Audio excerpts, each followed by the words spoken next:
കേരളത്തെ സംബന്ധിച്ച് ഈ പറയുന്ന 111 സംഘടനകൾ, അല്ലെങ്കിൽ ഞാനൊക്കെ പറയുന്ന 300ഓളം സംഘടനകൾ, ഓരോ പഞ്ചായത്തിലും ഓരോ വാർഡിലും ഉണ്ടാകുന്ന പ്രാദേശിക പ്രശ്നങ്ങളെ അടിസ്ഥാനമാക്കി രൂപപ്പെടുന്ന ആ വിഷയാധിഷ്ഠിത സംഘടനകളാണ് എന്നുള്ളതാണ് കേരളം നേരിടുന്ന കർഷക അല്ലെങ്കിൽ ഈ പറയുന്ന ഉടമസ്ഥത അല്ലെങ്കിൽ ഒഴിവാക്കപ്പെട്ടവർ നേരിടുന്ന പ്രതിസന്ധി എന്നാണ് ഞങ്ങൾ മനസ്സിലാക്കുന്നത്.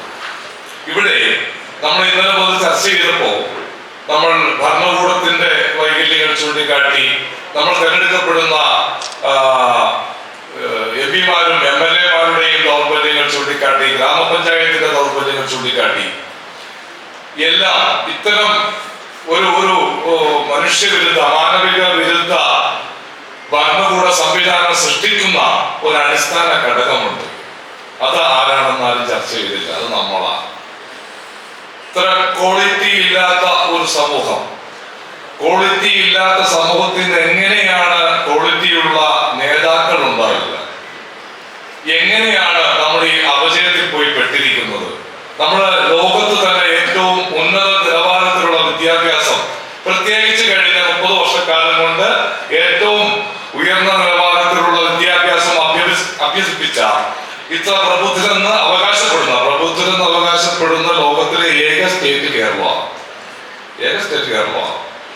എന്തുകൊണ്ടാണ് ഈ ഭരണകൂടത്തിന് വർഷങ്ങൾക്ക് മുമ്പേ, പതിറ്റാണ്ടുകൾക്ക് മുമ്പേ തിരുത്തപ്പെടേണ്ട ഒരു സാമൂഹ്യ ക്രമം ശാസ്ത്രീയമായി ഈ പുതിയ കാലത്തോടൊപ്പം സഞ്ചരിക്കുന്ന ഒരു സാമൂഹ്യ ക്രമം സൃഷ്ടിക്കുന്നതിന് വേണ്ടി നമ്മൾ ഉണ്ടാക്കുന്ന നിയമത്തെ വൃത്തിയോടെയും മനസ്സിലാകുന്ന ഭാഷയിൽ നിർമ്മിക്കാൻ കഴിയാതെ പോകുന്നത് എന്നതാണ് നമ്മൾ ചിന്തിക്കേണ്ടത്. അതിന്റെ അടിസ്ഥാന കാരണം നമ്മളാണ്. നമ്മൾ രൂപീകരിച്ച സംഘടനകളടക്കം അതിൽ പ്രതികളാണ് എന്നാണ് എനിക്ക് ഈ യോഗത്തിൽ പറയാനുള്ളത്. എന്റെ വിഷയത്തിലേക്കൊന്നും ഞാൻ പോകുന്നില്ല. ഭൂവിഷയമൊക്കെ ഇവിടെ ഏകദേശം പറഞ്ഞു കഴിഞ്ഞു. ഭൂവിഷയം എന്ന് പറയുമ്പോൾ കേരളത്തിൽ ഇതിനെ കുറച്ച് ഞാൻ സൂചിപ്പിച്ചിരുന്നു, 78 ലക്ഷത്തോളം ഭൂ ഉടമകളുണ്ട്. അത് 2 സെന്റാകാം, 5 സെന്റാകാം, 5 ഏക്കറാകാം, 10 ഏക്കറാകാം.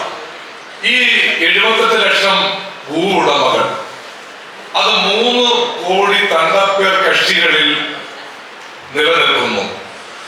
ഏതാണ്ട് 200 വൻകിട കമ്പനികളും മുതലാളിമാരും 12 ലക്ഷം ഏക്കർ ഭൂമി കൈവശം വച്ചിരിക്കുന്നു. അത് കൃഷി ചെയ്യുന്ന ടാറ്റ പോലുള്ള കൃഷി ചെയ്യുന്ന ഭൂമിയുമുണ്ട്.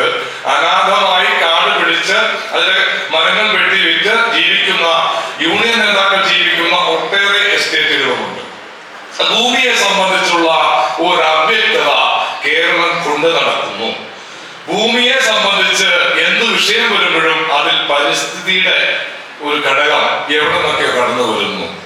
ആവശ്യമില്ലാത്ത ഒട്ടനവധി ഭീതി, ഒരുപാട് കെട്ടുകഥകൾ പാരമ്പര്യമായി നമ്മളിങ്ങനെ ജനങ്ങളുടെ നേരത്തെ മരത്തിന്റെ കഥ പറഞ്ഞ വായു തരുന്നത് മരമാണെന്ന് പറഞ്ഞ പോലെ എല്ലാ പാരിസ്ഥിതിക പ്രശ്നങ്ങളും പരിഹരിക്കുന്നതിന് വർഷം 70 ലക്ഷം മരങ്ങൾ നടുന്നത്. എത്ര രൂപ കണക്കെടുക്കുന്നു ആരെങ്കിലും പരിശോധിക്കുന്നുണ്ടോ? നല്ലൊരു അഴിമതി, നല്ലൊരു അവിഹിതം അവിടെ നടക്കുന്നു എന്നുള്ളതാണ്. കേരളത്തിലെ ഫോറസ്റ്റ് 4 ലക്ഷം ഏക്കർ ഫോറസ്റ്റ് ഭൂമി, അവിടെ തേക്കടക്കം വെച്ചുപിടിപ്പിച്ച് യുക്കാലി അടക്കം ഈ പ്രകൃതി വിരുദ്ധ കൃഷികൾ ചെയ്ത് ഒരു വർഷം കേരള ഫോറസ്റ്റ് നേടുന്നത് 250 കോടി രൂപയാണ്. തേക്ക് വെട്ടാൻ കൃഷിക്കാരന് പറ്റില്ല, അവൻ നിയന്ത്രിച്ചേക്കുക. വിലപിടിപ്പുള്ള ഒരു മരവും അവൻ വെട്ടാൻ പാടില്ല, നടാൻ പാടില്ല. എന്താണ് ഇവിടെ ഒരു കച്ചവടം നടക്കുന്നുണ്ട്. മറ്റൊരു കച്ചവടം വേറെയുണ്ട്. 1 ലക്ഷം കോടി രൂപയുടെ തടി ഉൽപ്പന്നങ്ങൾ ഇന്ത്യയിലേക്ക് ഇറക്കുമതി ചെയ്യുന്നു. ആ ഇറക്കുമതി ചെയ്യുന്നതിൽ പ്രധാനപ്പെട്ട ഒന്നാണ് തേക്ക്. ആ തേക്ക് നിങ്ങൾ നട്ടുപിടിപ്പിച്ച് നിങ്ങൾ വിറ്റാൽ നിങ്ങൾക്ക് സാമ്പത്തിക ലാഭം ഉണ്ടാവും, നിങ്ങൾ സാമ്പത്തികമായി മെച്ചപ്പെടും. മുദ്രാവാക്യം പിടിക്കുന്ന ആ അടിമ പട്ടികയിൽ നിന്ന് നിങ്ങൾ ഘട്ടം ഘട്ടമായി മാറിപ്പോകും. അത് തന്നെയല്ല, 1 ലക്ഷം കോടിയുടെ തടി ഇറക്കുമതി ചെയ്യുന്നതിൽ മുഖ്യ പങ്കാളിത്തം കേരളത്തിലെ പല പൗരപ്രമുഖരിലൂടെയാണ് നടക്കുന്നത്. ഈ ഏറ്റവും വലിയൊരു അവിഹിതം, ഈ തടി വെട്ടാൻ പാടില്ല, നടാൻ പാടില്ല എന്ന് പറയുന്നതിന് പിന്നിൽ ഒരു വലിയ സാമ്പത്തിക അജണ്ടയുണ്ടെന്നും കൂടി ഈ അവസരത്തിൽ ഞാൻ പറഞ്ഞു പോവുകയാണ്. നിങ്ങൾ 78 ലക്ഷം ഭൂ ഉടമകളുണ്ടെങ്കിൽ 10% ഒഴിച്ച് ബാക്കിയെല്ലാം നിയമവിരുദ്ധ പട്ടികയിലാണെന്ന് നിങ്ങൾ പലരും അറിഞ്ഞിട്ടില്ല. അറിഞ്ഞവർ നെട്ടോട്ടത്തിലാണ്. ഏതാണ്ട് 15 ലക്ഷം ഏക്കർ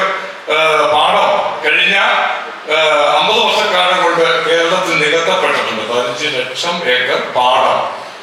അത് ഇടുക്കിക്കാരും വയനാട്ടുകാരും അല്ല, ഏറ്റവും കൂടുതൽ ആലപ്പുഴക്കാരാണ്. ഇടുക്കിക്കാരുടെ നേരെ എപ്പോഴും തെറ്റിദ്ധാരണ നോക്കുന്ന ജില്ലയാണ് ആലപ്പുഴ, തിരുവനന്തപുരം. ഈ ടൗൺ പ്രദേശത്തുള്ളവരെല്ലാം വിഷം കൊടുത്ത് തെറ്റിദ്ധരിപ്പിച്ച് മലയോരത്തെയും ഇടനാടിനെയും മലയോരത്തെയും വിഭജിക്കപ്പെട്ടിരിക്കുന്നു. അവിടെ ഉണ്ടാവുന്ന അതിക്രമങ്ങളെ ഇവിടെ കൈയടിച്ച് പാസ്സാക്കുന്നു. ഒരു വന്യജീവി ഒരാളെ കൊന്നാൽ അത് കാട് വെട്ടി തെളിച്ചാണെന്ന് അവനെ പറഞ്ഞു പഠിപ്പിക്കുന്നു, അവന്റെ നടപ്പാത കൈവരിക്കുന്നു പഠിപ്പിക്കുന്നു.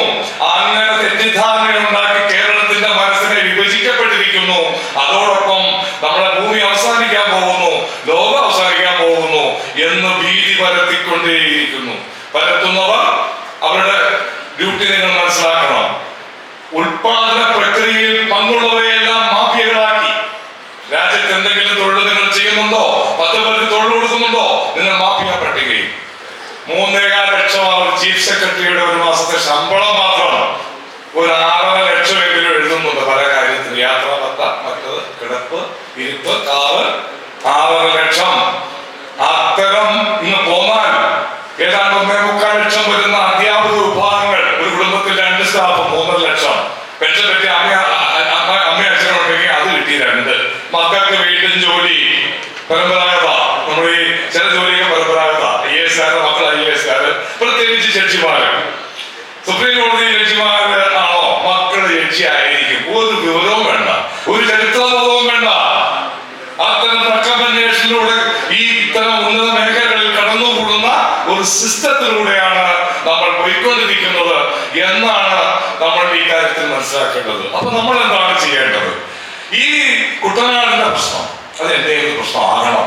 അല്ല, കുട്ടനാടിന്റെ മാത്രം പ്രശ്നമല്ല, അത് സാമൂഹിക പ്രശ്നമാണ്.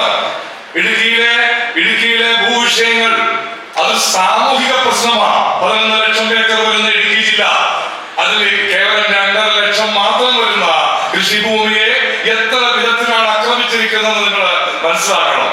അവിടെ EFL നിയമം അടിച്ചേൽപ്പിച്ചിരിക്കുന്നു ഈ 2.5 ലക്ഷം ഏക്കറിൽ. അവിടെ തന്നെ ESA 47 വില്ലേജിൽ അടിച്ചേൽപ്പിച്ചിരിക്കുന്നു. വ്യാപകമായി കയ്യേറ്റ ആരോപണം, കഞ്ചാവ് മാഫിയ, പാറമട മാഫിയ. ഈ നാണമില്ലേ കേരള? നിങ്ങൾ പ്രബുദ്ധനാണെന്ന് പറയാൻ. 13 ലക്ഷം ജനത 2.5 ലക്ഷം ഏക്കറിൽ ജീവിക്കുന്നു. 40 കടുവയ്ക്ക് 2,30,000 ഏക്കർ കൊടുത്തിരിക്കുന്നു. ആ കടുവയുടെ വിലയെങ്കിലും ഈ 13 ലക്ഷത്തിന് തരണ്ടേ? ഞങ്ങൾ വലിയ കൊതിയോടെയാണ് ഈ പ്രോഗ്രാമിനെ കണ്ടത്. ഞാൻ എന്റെ 2 വർഷമായി എന്റെ മനസ്സിൽ സൂക്ഷിച്ച ഒരാശയമാണ് ഈ വിഭജനം പൊട്ടിക്കണം. ഈ വിഭജനം കേരളത്തിന്റെ 14 ജില്ലകളെയും കൂട്ടിയോജിപ്പിച്ചുകൊണ്ട് ഈ സത്യങ്ങളെല്ലാം ചർച്ച ചെയ്യപ്പെടുന്ന വേദികൾ ഉണ്ടാവണം. ആ വേദിയിലൂടെ കേരളം കൊണ്ടു നടക്കുന്ന പൊതുബോധത്തെ തകർത്തുകൊണ്ട് മാത്രമേ കേരളത്തിൽ ഇന്നലെ മുതൽ ഉപയോഗിച്ച പ്രശ്നങ്ങൾ പരിഹരിക്കാൻ പറ്റൂ എന്ന് ഞങ്ങൾ ഉറച്ചു വിശ്വസിക്കുന്നു. അതിന്റെ 1000 സമരങ്ങളുടെ ഫലം ചെയ്തു എന്ന് ഞാൻ കണക്കാക്കുന്നത്. ഒരു കാര്യം നിങ്ങൾ മനസ്സിലാക്കേണ്ടത്, ദുഃഖകരമായ ഒരു കാര്യം, ഇപ്പോ ഈ പരിപാടി ഒന്നൻ വിജയമാണെന്ന് ഒട്ടേറെ നമ്മളോട് പറഞ്ഞിട്ടുണ്ട്. ഇതിന്റെ പരാജയം തപ്പി നടക്കുന്നവരുണ്ട്. പരിപാടി പരാജയമായിരുന്നു, ഒരു നെഗറ്റീവ്, കുഴപ്പമൊന്നുമില്ല. പരാജയം തപ്പി നടക്കുന്ന കുഴപ്പമില്ല. 111 സംഘടനകൾ ഞങ്ങൾക്ക് വാക്ക് തന്നു, ഞങ്ങൾ പങ്കാളികളാകുന്നു എന്ന്. ചിലരെല്ലാം പറഞ്ഞു ഞങ്ങൾ ഹൃദയം വരെ അവിടെ എടുത്തു വെച്ചേക്കുന്നത് കാണാനില്ല, ഇന്നോട് കാണാനില്ല. എന്താണ് വിളിച്ച സംഘടനകൾ? അതിദുഃഖത്തോടെ ഞാൻ പറയാം, ഞങ്ങൾ പറയാറുള്ളത് ഞങ്ങളുടെ വിഷയം വന്നിരിക്കണമെന്നാണ്, ഞാൻ വന്നിരിക്കണമെന്നാണ് പല സംഘടനകളും പറഞ്ഞത്. അങ്ങനെ എന്നെ അവതരിപ്പിക്കാൻ രൂപീകരിച്ച സംഘടനകളുടെ ഒരു ബാഹുല്യം ഒരു വഴിക്ക്. മറ്റൊന്ന്, പരമ്പരാഗതമായുള്ള സംഘടനകൾ മറ്റു സംഘടനകൾ രൂപപ്പെടുന്നതിനെ അംഗീകരിക്കുന്നില്ല. അതിനെ രാഷ്ട്രീയ പാർട്ടികളെ വച്ചും അല്ലാതെയും നേരത്തെ ജോണി കെ വക്കീൽ പറഞ്ഞ പോലെ റാഞ്ചിക്കൊണ്ടു പോകുന്നു. ഈ ശബ്ദം ഈ കേരളത്തിൽ ഈ ആധുനിക കാലത്തും തുടരേണ്ടതുണ്ടോ? എനിക്ക് മനസ്സിലാകുന്നത് 1 വർഷം കൊണ്ട് പരിഹരിക്കാവുന്ന വസ്തുതയിലേക്ക് വന്നാൽ, ശാസ്ത്രത്തിലേക്ക് വന്നാൽ 1 വർഷം കൊണ്ട് പരിഹരിക്കാവുന്ന വിഷയം മാത്രമേ നമ്മൾ അവതരിപ്പിച്ചോടുന്ന കാര്യത്തിലുള്ളൂ. കൃഷിയെ ഒരു വ്യവസായത്തിന്റെ കണ്ടീഷനിലേക്ക് കൊണ്ടുപോകാൻ ഭരണകൂടത്തിന് കഴിയും. അത് പഞ്ചായത്ത് പോലുള്ള ഭരണ സംവിധാനങ്ങളെ 100% ഉപയോഗിച്ചുകൊണ്ട് മാത്രമേ നടക്കൂ. അതുപോലെ തന്നെയാണ് വനസംരക്ഷണം. 7000 പോസ്റ്റർ നടത്തിയെന്നാണ് നമ്മൾ കേൾക്കുന്നത്. 25% ഉണ്ടായിരുന്ന വനം 30 പിടിച്ചെടുത്തതാ കൃഷിക്കാരന്റെ ഭൂമി. ഇന്ത്യയിലില്ല ഇത്രയും ഇത്രയും ജനസംഖ്യയുള്ള ലോകത്ത് ഇത്രയും പച്ചപ്പ് സംരക്ഷിക്കുന്ന സ്ഥലം ലോകത്തില്ല. ഈ ജനസംഖ്യയും ഇതും. അപ്പോ ആഗോളതലത്തിൽ 15 പേരാണ് സ്ക്വയർ കിലോമീറ്റർ ജീവിക്കുന്നത്. അവിടെ പോലും ഇത്രയും വനം സംരക്ഷിക്കുന്നില്ല. ആഗോളതലത്തിൽ നിങ്ങൾ കണക്കെടുത്തു. ഈ ഇത്രയും 3.5 കോടി ജനം ജീവിക്കുന്നിടത്ത് 54% വനസമാനമായി നമ്മൾ നിലനിർത്തുന്നു. അതിൽ ഒട്ടേറെ ജില്ലകൾ നമുക്ക് പിന്നിലാണ്. അപ്പോ ഇനി നമുക്ക് ഇത്രയും ശതമാനം പറയാൻ പറ്റും. നിങ്ങൾ ഗുജറാത്തിൽ എത്ര ശതമാനമുണ്ട്? 10 ജില്ല, 10 സംസ്ഥാനങ്ങൾ 10% താഴെയാണ്. പച്ചപ്പില്ല, വനം പോട്ടെ, വനമില്ല, നിരത്തി. എത്ര വലിയ ഘോരമായ ഖനനമാണ് ഗുജറാത്തിലടക്കം പോന്നാൽ ഒട്ടനവധി സംസ്ഥാനത്ത് ഭൂമിയെ തുറന്ന നിങ്ങൾ ഉപയോഗിക്കുന്ന ഒട്ടനവധി വസ്തുക്കൾ ഇങ്ങോട്ട് എത്തുന്നത് ഇല്ലേ? നിങ്ങൾക്ക് പരാതിയുണ്ടോ? അവിടെ പരിസ്ഥിതിവാദികളില്ലേ? എന്നിട്ട് എവിടെ ഈ കേരളത്തിന്റെ കൊച്ചു ഭൂപ്രദേശത്ത് മാത്രം പരിസ്ഥിതി പറഞ്ഞ് എത്രമാത്രം നാശമാണ്? ഇവിടെ ആരെങ്കിലും നിക്ഷേപത്തിന് വരുമോ? ഇവിടെ വലിയ അംഗീകാര അനുമതി വാങ്ങിച്ച് കോടിക്കണക്കിന് രൂപ മുടക്കി റിസോർട്ടുകൾ ഉണ്ടാക്കി. നിങ്ങൾ പറഞ്ഞു അത് കയ്യേറ്റ ഭൂമിയിലാണെന്ന് അല്ലേ? ആരെങ്കിലും വിവരമുള്ളവർ ഏതെങ്കിലും ബാങ്ക് ലോൺ കൊടുക്കുമോ? സുഹൃത്തെ, ഈ 10ഉം 25ഉം കോടിയുടെ റിസോർട്ടിന് കൊടുക്കുവോ? ഇത് ഞങ്ങൾ പാറയ്ക്ക് തമിഴ്നാട്ടിൽ പോണം. പശ്ചിമഘട്ടത്തിന്റെ അങ്ങേ തലയ്ക്ക് ഇവിടെയുള്ള മുതലാളിമാർ, ഈ സ്റ്റേറ്റ് ഭരിക്കുന്ന രാഷ്ട്രീയ നേതാക്കൾ തുടങ്ങിയിട്ടുള്ള പാറക്കോറിയിൽ നിന്ന് 100 കണക്കിന് കിലോമീറ്റർ കൊണ്ടുവരുന്ന പാറ വേണം ഞങ്ങൾക്ക് തൊഴുത്തു പണിയാൻ. എവിടെ പരിസ്ഥിതിക്കാര്? അതിന്റെ ഉടമകളുടെ തപ്പ് ഇവിടെയുണ്ട്. പിന്നെ എങ്ങനെ ഇവിടെ പൊട്ടിക്കും? മുതലാളി ഇവിടെ ഇരിക്കുക, തമിഴ്നാട്ടിൽ നിന്ന് നല്ല സേവനം ചെയ്തുകൊണ്ടിരിക്കുക, എന്നിട്ട് ഇവിടെ പൊട്ടിക്കണമെന്നോ? അപ്പൊ പാറ പൊട്ടിച്ചാലുള്ള പാരിസ്ഥിതിക പ്രശ്നം തമിഴ്നാട്ടിലില്ല. നമ്മുടെ പുതിയ കപ്പൽ, നമ്മുടെ എന്താ ഇപ്പൊ തുടങ്ങിയിട്ടുള്ള വിഴിഞ്ഞ, അവിടെ വരുന്ന ഏറ്റവും വലിയ കപ്പലിന് ഒരു മണിക്കൂർ 4000 ലിറ്റർ ഡീസൽ കത്തിക്കണം. എത്രയായി? 10,000 കിലോ കാർബൺ ഡയോക്സൈഡ് ഒരു മണിക്കൂർ ഒരു കപ്പല്. ആർക്കെങ്കിലും പരാതിയുണ്ടോ? പരിസ്ഥിതി തടയാൻ പറ്റുമോ? തമിഴ്നാടിന്റെ പാതയെ തുറച്ച് കേരളത്തിന്റെ ഇടുക്കി ഡാമിൽ അടിയിലേക്ക് സാധനം കൊണ്ടുവന്നിട്ടുണ്ട്. എന്താണ് സാറേ? കണിക പരീക്ഷണം. എത്ര? 3-4 കിലോമീറ്റർ പാറ തുറന്ന് ഇടുക്കിയുടെ ഈ പശ്ചിമഘട്ടത്തിന്റെ ഉള്ളിലേക്ക് തുറന്നു കയറിയിരിക്കുന്നു. ഒരു പരിസ്ഥിതിക്കാരനും പരാതിയില്ല. എന്റെ തൊഴുത്തു പണിയുന്നതാണ് പ്രശ്നം. അപ്പൊ അത്തരത്തിൽ പഠന വിധേയമല്ലാതെ ആകാശത്തേക്ക് വയ്ക്കുന്ന വെടികൾ കേരളം അവസാനിപ്പിക്കണം. നിങ്ങൾ കയ്യേറ്റം കാണിക്കുക. കഴിഞ്ഞ 3 പതിറ്റാണ്ടാവെന്ന് പറയുന്നു കേരളത്തിൽ കയ്യേറ്റം. ഞാൻ കാണിക്കാം. ചട്ടലംഘനത്തിലല്ലാതെ ഒരു കെട്ടിടത്തിൽ മുന്നോട്ട് കാണിച്ചാൽ നിങ്ങൾ പറയുന്നോട്ടെ ജീവിതം മുന്നോട്ട് ഞാൻ നയിക്കാം. ചട്ടലംഘനത്തിൽ കയ്യേറ്റമല്ലാതെ എറണാകുളത്തുണ്ടോ? പാടം 15 ലക്ഷം നിരത്തി ഞാൻ പറഞ്ഞായിരുന്നു. പാടവും വനവുമായിട്ടുള്ള വ്യത്യാസം നിങ്ങൾക്കറിയാമോ? പരിസ്ഥിതിയിൽ 1 ഏക്കർ പാടം പകരം വയ്ക്കണമെങ്കിൽ 6 ഏക്കർ വനം വേണം. എന്നുവെച്ചാൽ 6 ഇരട്ടി പ്രാധാന്യമുള്ള 15 ലക്ഷം പാടം നികത്തിയ കേരളം മലയോരക്കാരന് നേരെ വിരൽ ചൂണ്ടുന്നു. സഹിക്കാൻ പറ്റില്ല. പരിസ്ഥിതി 1-ാം സ്ഥാനം കടലാണ്, 2-ാം സ്ഥാനം കായലാണ്, 3-ാം സ്ഥാനം പാടമാണ്. 4 ഉള്ളൂ സുഹൃത്തെ. ഈ വനം എത്ര ഇങ്ങോട്ട് വരുന്നോ അതിനൊക്കെ അതികൂടിയ കമ്പനി ആവാസ വ്യവസ്ഥയ്ക്ക് വരം വേണ്ടെന്ന് ഞാൻ പറയുന്നില്ല. ചില അശാസ്ത്രീയവാദങ്ങൾ വഴി നിയമകുരുക്കുകൾ ഞങ്ങൾക്ക് സൃഷ്ടിക്കുന്നു. കേരളത്തിലെ കൃഷിമന്ത്രി ഞങ്ങളുടെ ഈ 24 വന്യജീവി സങ്കേതങ്ങൾക്ക് 10 കിലോമീറ്റർ ബഫർ വേണമെന്ന് ചെന്നൈ ഗ്രീൻ ട്രിബ്യൂണലിൽ കേസ് കൊടുത്തേക്കും. കൃഷിഭൂമി അത് കൃഷിമന്ത്രിയാണ്. കൃഷിക്കാരെ സംരക്ഷിക്കണം, അവരുടെ ഭൂമി സംരക്ഷിക്കണം എന്നാണ് പറഞ്ഞത്. ഇവിടെ വനമുണ്ടാക്കണമെന്നാണ് പി പ്രസാദ് പറഞ്ഞത്. അയാളെയും നമ്മൾ കൃഷിമന്ത്രിയാക്കി. ഇതെങ്ങനെ പോകും? കേരളം എങ്ങനെ പോകും? ഇപ്പൊ ഡാമുകൾക്ക് ബഫർ പ്രാന്താണ്. കേരളത്തിന്റെ അധികാര കേന്ദ്രങ്ങൾ പ്രാന്തന്മാരുടെ കൈകളിൽ പെട്ടിരിക്കുന്നു. ഇത് തിരുത്തിക്കാനുള്ള സംവിധാനം നമുക്കുണ്ടാക്കാം. നമുക്ക് പരിസ്ഥിതിയെ കുറിച്ച് ചർച്ച ചെയ്യാം. അതുകൊണ്ടാണ് KPAS വെച്ചത്. ഇനി പരിസ്ഥിതി കൂടിയായിട്ട് ഞങ്ങൾ പോകുള്ളൂ. ബഹുമാനായ സംഘടനയുടെ പ്രതിനിധികൾ ഇവിടെ ഉണ്ട്. നിങ്ങൾ തീർച്ചയായിട്ടും നിങ്ങൾക്ക് ഇവിടെ അവസരം കിട്ടിയിട്ടില്ലെങ്കിൽ ഞങ്ങൾ ഉറപ്പായിട്ടും പറയുന്നു, പകുതി ചെലവ് ഞങ്ങൾ എടുത്തോളാം. നിങ്ങൾ എത്ര വലിയ വിദഗ്ധരെയും വിളിച്ചോ, തെളിവിന്റെയും ശാസ്ത്രത്തിന്റെയും അടിസ്ഥാനത്തിൽ ചെയ്തത് ശരിയോ തെറ്റോ എന്ന് പരിശോധിക്കുന്ന വേദി വെച്ചാൽ പകുതി പണം മുടക്കി ഞങ്ങൾ വേദി തരാം. ആര് വേണമെങ്കിലും അന്താരാഷ്ട്ര നമുക്ക് സംവദിക്കാം. ഇപ്പൊ ഈ പരിപാടിയിൽ പല വിദഗ്ധരും വിട്ടുപോയിട്ടുണ്ട്. ഞങ്ങൾ വിളിച്ച ഉണ്ട്. എവിടെ? എന്താണ് ഭയപ്പെടുന്നത്? ഭരണകൂടം എന്താണ് ഈ പരിപാടിയെ പേടിയോടെ കാണുന്നത്? നിങ്ങൾ രാഷ്ട്രീയ അടിത്തറ നടക്കുമോ? ശരിയല്ല എന്ന് മാത്രമാണ് ജോസ് മാത്രമേ ഇവിടെ എത്തിയിട്ടുള്ളൂ. ഞങ്ങൾ വിളിച്ച എല്ലാ പാർട്ടിയുടെ ആളുകളെയാണ്. ബഹുമാനായ വിനോദ വിശ്വമായി നേരിട്ട് ചർച്ച ചെയ്ത് ഈ സത്യൻമുഖയിൽ പങ്കെടുക്കുമെന്ന് ഉറപ്പ് പറഞ്ഞതാണ്. നിങ്ങൾ ഓർക്കും ഇത് UDF UDFനോടും ഒരു ബന്ധവും ഈ സംഘാടനത്തിനില്ല. 114 സംഘടനകളിൽ ബഹുഭൂരിപക്ഷവും ഈ കാര്യത്തിൽ 100 സംഘടനകളും ആത്മാർത്ഥമായി ഒരു സഹകരണം തന്നു എന്ന് പറയാൻ കഴിയില്ല. ഇതിന് ഒട്ടേറെ സാമ്പത്തിക ചെലവുണ്ടായിരുന്നു. ഒന്നും അന്വേഷിച്ചില്ല. നിങ്ങൾക്ക് എവിടെ നിന്നായിരിക്കും പൈസ? പരിസ്ഥിതിക്കാരാണ് പറയും ആറോണക്കാരാണ്, മനസ്സിലായോ? ഇല്ലെങ്കിൽ എന്താ സ്വത്ത് മാഫിയാണെന്ന്. ഇത് ഇവരുടെ സ്ഥിരം പതിവാ. നിങ്ങൾ വസ്തുത പറയുക. നിങ്ങൾ ആ മാഫിയ ഈ മാഫിയ നിങ്ങൾ വരൂ. ഞങ്ങൾ ഓപ്പണായിട്ടല്ലോ വന്നേക്കുന്നത്. ഞങ്ങൾ ചിലപ്പോൾ പൈസ അവിടെ മേടിക്കും. പണം എന്നുള്ളത് നിയമപരമായി രാജ്യത്ത് ചെയ്യുന്ന പണിയല്ലേ. വാഹനം നടത്തുന്നവൻ 36 പരിസ്ഥിതി നിയമം നോക്കിയിട്ടാണ് നടത്തുന്നത്. അവൻ അനുമതി മേടിച്ചിട്ടാണ് നടത്തുന്നത്. അവൻ തന്നെ മാഫിയാക്കുന്നത് അല്ലേ? തടി വ്യാപാരം നടത്തുന്നവർ എങ്ങനെ മാഫിയാവുന്നത്? രാജ്യത്തെ തടി വ്യാപാരം എത്ര കോടി രൂപ കേരളത്തിൽ സംഭാവന ചെയ്തെന്ന് അറിയാവോ? 2.5 ഏക്കർ വരുന്ന ഒരു സ്ഥാപനത്തെ ഞാൻ പരിശോധിച്ചു. എനിക്കൊരു സ്വപ്നമില്ല, എനിക്കിപ്പോ പദ്ധതിയില്ല, താല്പര്യമില്ല. 2.5 ഏക്കറിൽ പ്രവർത്തിക്കുന്ന ഒരു റിസോർട്ട് ഞാൻ പരിശോധിച്ചു. ഒരു മാസം അവർ 15 ലക്ഷം രൂപ കേരള സർക്കാരിന് നികുതി തരുന്നുണ്ട്. ഒരു വർഷം കോടിക്കണക്കിന് രൂപ വിദേശത്ത് കിടക്കുന്ന സായിപ്പിനെ കൊണ്ടുവന്ന് അവന്റെ പോക്കറ്റ് അടിച്ച് രാജ്യത്തേക്ക് വയ്ക്കുന്നുണ്ട്. ഈ പറയപ്പെടുന്ന 5 ലക്ഷം 3 ലക്ഷം പരിസ്ഥിതിവാദികളാണ്. ഏതാ ഈ 3 ലക്ഷം 10 ലക്ഷം മേടിക്കണേ? നിങ്ങൾ എന്ത് സംഭാവനയാണ് ഈ രാജ്യത്തിന് നൽകിയത്?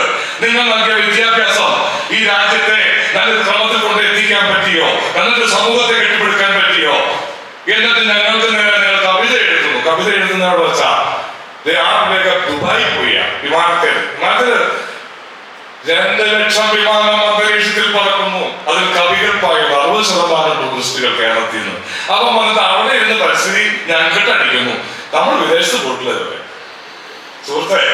അതുകൊണ്ട് നിങ്ങളുടെയൊക്കെ ജീവിതത്തിന്റെ ഒരാഴ്ച ഞങ്ങൾക്ക് തരൂ. ഞങ്ങളും ജീവിതം എന്താണെന്ന് അറിയട്ടെ.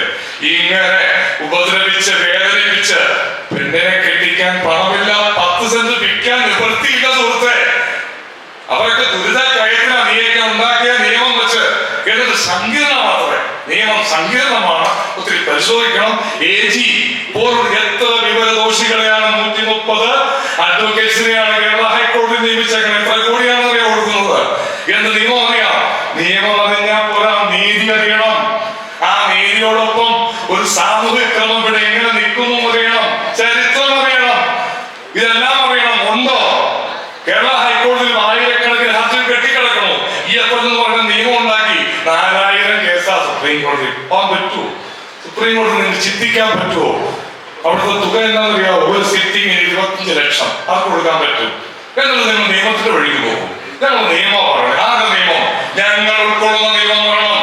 ഞങ്ങളാണ് ഈ രാജ്യത്ത് നിയമസഭ ഉണ്ടാക്കുന്നത്.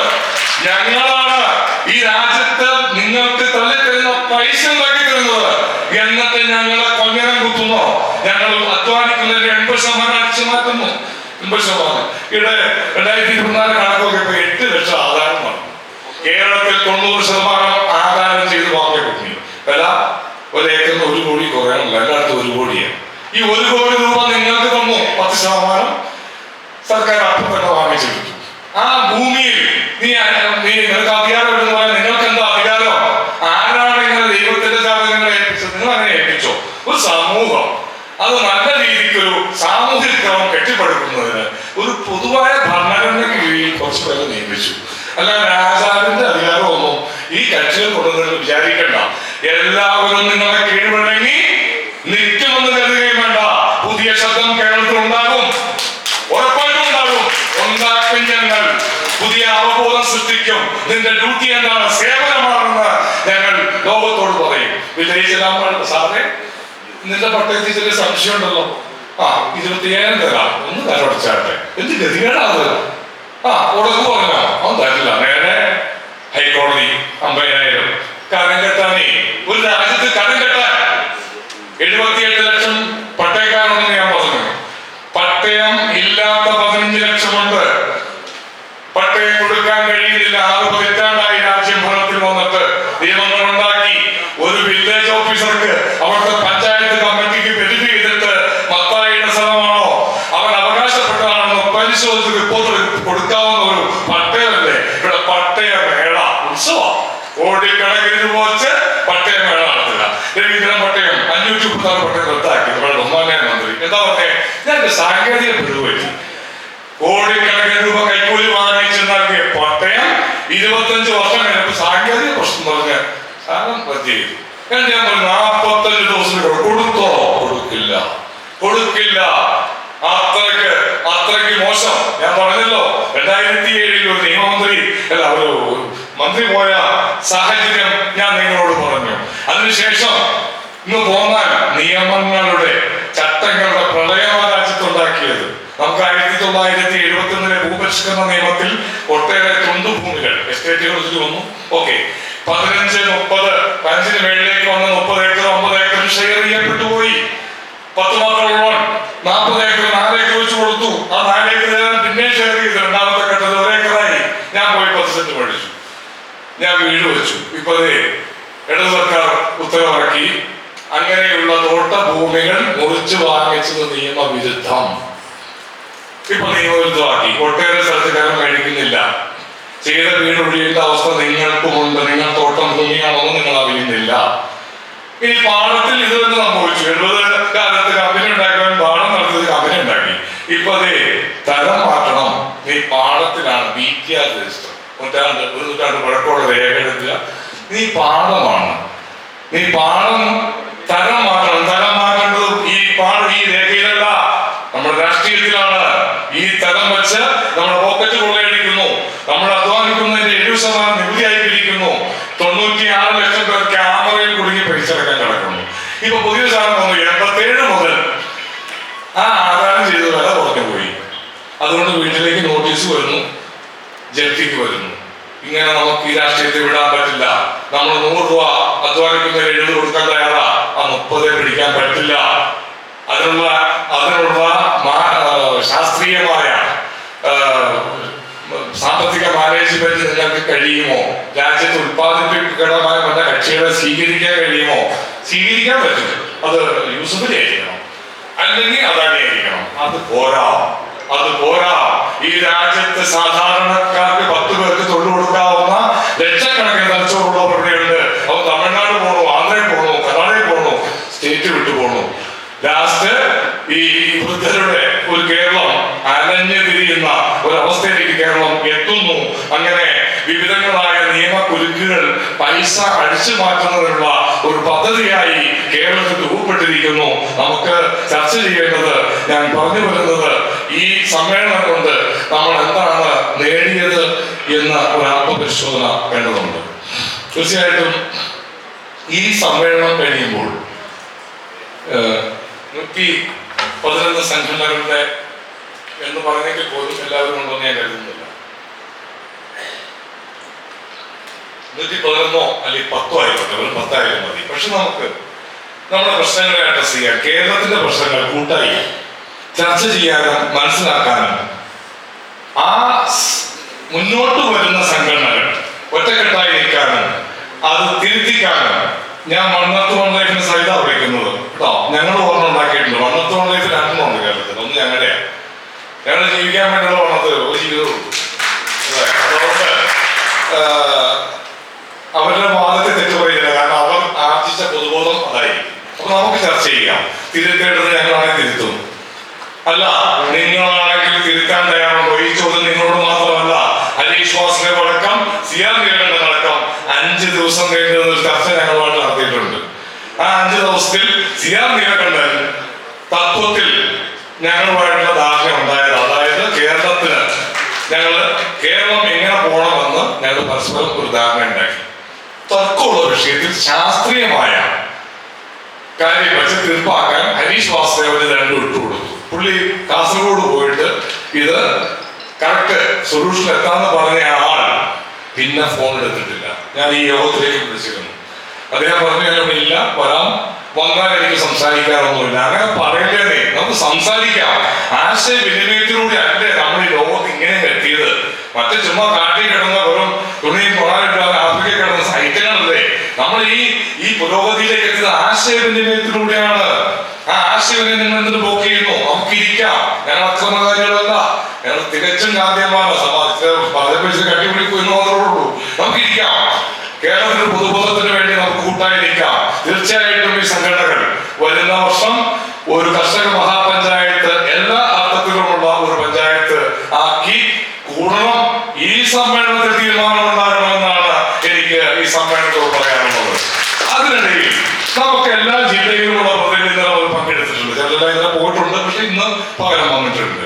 നമുക്ക് ഈ സംഘടനകളെ എല്ലാം കൂടി വെച്ചിട്ട് ഒരു വർഷത്തെ ഒരു പ്രവർത്തന പദ്ധതി തയ്യാറാക്കാം. ഒരു വർഷം നീണ്ടു നിൽക്കുന്ന അത് വെച്ചിട്ട് നമുക്ക് എന്ത് നേടാൻ കഴിഞ്ഞു? നേടാൻ കഴിഞ്ഞില്ലെങ്കിൽ കാരണം കണ്ടെത്തണം. ആ കാരണം നമുക്ക് കഴിയുന്നേ. ഞങ്ങളുടെ ഒരു വിപ്ലവകാരി കാട്ടിക്കുടി നടന്ന കക്ഷി അതാ ചോദിച്ചേട്ടോ, അദ്ദേഹം പറഞ്ഞത് 7 ആളെന്റെ കൂടെ നിൽക്കാമോ, ഞാൻ ലോകം കീഴടക്കാണിച്ചതാ. 7 ആൾ നിശ്ചയദാർഢ്യമുള്ള ആളുകൾ കൂടിച്ചേർന്നാൽ ഈ രാഷ്ട്രം നിങ്ങളൊന്നും പേടിക്കണ്ട. ഒത്തിരി പുസ്തകങ്ങളെ അട്ടിമറിച്ച് രാജ്യത് ചെക്കുവര പറഞ്ഞൊരു വാക്കാ. നിങ്ങൾ 7 ആൾ നിൽക്കാമോ ഈ ലോകത്തെ മാറ്റിമറിച്ച് തരാൻ ഞാൻ എന്ന് പറഞ്ഞ വാക്ക്, ആ ആത്മവിശ്വാസം, ആ ആർജവം നിങ്ങൾ എടുത്താൽ കേരളത്തിന്റെ രാഷ്ട്രീയം തിരുത്തും. ഇല്ലെങ്കിൽ കേരളത്തിന്റെ രാഷ്ട്രീയത്തെ നമ്മൾ തിരുത്തണം. അത്ര സിസ്റ്റമൊക്കെ ഉള്ളൂ, വലിയ സെറ്റപ്പ് ഒന്നുമില്ല. അപ്പൊ നമ്മൾ കണ്ടില്ലേ ശ്രീലങ്കയില് തിരഞ്ഞെടുക്കപ്പെട്ട ഗവൺമെന്റ് പോയ വഴി കണ്ടോ? അവിടെ പ്രതിപക്ഷ നേതാവിന്റെ കിട്ടിയ അടി കണ്ടോ? ബംഗ്ലാദേശിൽ തിരഞ്ഞെടുക്കപ്പെട്ടവരല്ലേ, ജനം നിശ്ചയിക്കണമെന്നില്ല. ജനം കടുംപട്ടം തിരികെ ചില സമയത്ത്. അങ്ങനെയാണ് ബംഗ്ലാദേശിലെ പല ഇന്ത്യ വന്ന് നടക്കുന്നത്. അത്രേ ഉള്ളൂ ഒരതിര്.